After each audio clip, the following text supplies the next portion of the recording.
Attorney, pwede ko po bang kasuhan yung taong kumopya ng business logo ko? Hey TikTok, this is Attorney BVB of Respicio & Company Law Firm. Sagutin po natin to. Opo, pwede. Under the Intellectual Property Code, bawal ang paggamit ng business name or logo na confusingly similar sa iyo, lalo na kung nalilito ang customers o ginagamit nila para makisakay sa iyong reputation. Protected po ang trade names, trademarks at pati mismong logo designs bilang copyrighted artwork. Kaya pwede kang magpadala ng demand letter, mag-request ng injunction para mapahinto sila, humingi ng damages at ipasira ang mga items na gumagamit ng kopya.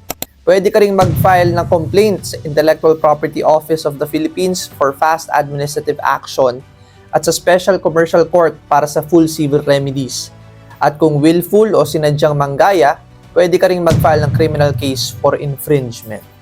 Muli, ako po si Attorney BVB ng Respicio & Company Law Firm at lagi nating tatandaan, sa bawat problema, may legal remedy.